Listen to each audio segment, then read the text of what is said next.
श्री स्वामी समर्थ. आजच्या व्हिडिओमध्ये आपण पाहणार आहोत गोंदवले महाराज काय सांगतात. ते सांगतायत की शंका न ठेवता नाम घ्यावे. ते कसं काय शक्य आहे? चला तर मग व्हिडिओ शेवटपर्यंत नक्की पहा. नामस्मरण करायला सांगितले की लोक सबबी सांगतात, पण खरोखर नामस्मरण करण्याच्या आड काहीही येत नाही. कारण करीत असताना सुद्धा उगाचच इतर विचार मनात येतातच ना. मग तसेच नामस्मरण करायला कोणती अडचण आहे? उगाच दुसरे विचार करण्यापेक्षा भगवंताचे नाम घ्यावे हे बरे नाही का? वेळ सापडतच तो व्यर्थ गप्पा गोष्टीत न घालविता नामस्मरण करावे, श्रद्धा ठेवून करावे. 2 प्रवासी पायी जात होते. त्यांना भूक लागली. जाताना एक आमराई लागली. त्यांनी मालकाला विचारले, आंबे घेऊ का? मालक म्हणाले, 15 मिनिटात जितके आंबे खाता येईल तितके खा. दोघांपैकी एक होता तो मालकाजवळ चौकशी करू लागला. या शेतात पट्टी किती, मालक कोण वगैरे पुष्कळ विचारपूस करू लागला. दुसरा मात्र भराभर आंबे खाऊ लागला. इतक्यात 15 मिनिटे झाले. मालकाने सांगितले, वेळ संपली, आता तुम्ही जा. एकाचे पोट भरले, दुसरा मात्र उपाशी राहिला. या गोष्टीवरून हे ध्यानात घ्यायचे की नुसते प्रश्न विचारण्यापेक्षा श्रद्धा ठेवून नाम घेऊ लागावे.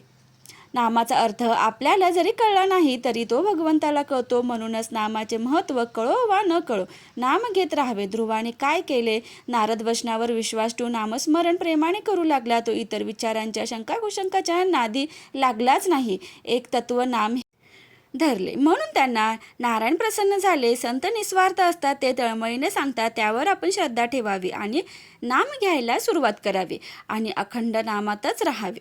नाम किती दिवस घेत राहावे? नाम सोडावेसे वाटत नाही तोपर्यंत ते घ्यावे. नामात रंगून जाईपर्यंत नाम घ्यावे. नामस्मरणात रंगला की नाम सुटणारच नाही. भगवंताचे नाम हे श्रेष्ठ आहे. त्या नामात रंगेल तोच खरा.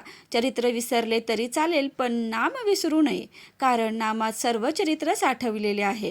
ज्ञान, उपासना, कर्म वगैरे मार्ग आहेत, पण सर्वात नामस्मरण हे सोपे साधन आहे. एक मोठा किल्ला होता. तो अभेद्य होता. मुंगीलाही आत प्रवेश होणे अशक्य असा तट होता. पण त्याला एक मोठा दरवाजा होता. त्याला एक मोठे कुलूप होते. एकाला त्याची किल्ली मिळाली, मग प्रवेश सुलभ झाला. तसे नाम ही किल्ली आहे. परमार्थ कितीही कठीण असला तरी नामाने तो सुसाध्य असतो. नामावर प्रेम आणि श्रद्धा बसत नाही तशी तक्रार करतात. संतवचनावर विश्वास ठेवून अखंड नाम घ्यावे, त्याने समाधान होईल. आपण रोज उठल्यावर भगवंताचे स्मरण करण्याचा नियम ठेवावा. स्नान वगैरे गोष्टी झाल्या तर कराव्याच, पण त्या वाचून अडून बसू नये. नाम घेणे हेच सर्वश्रेष्ठ साधना आहे. माहिती आवडल्यास व्हिडिओला लाईक, शेअर आणि सबस्क्राईब करायला विसरू नका. धन्यवाद. आणि नामस्मरण करायलाही विसरू नका. तुम्ही करता का ते मला कॉमेंट करून नक्की सांगा.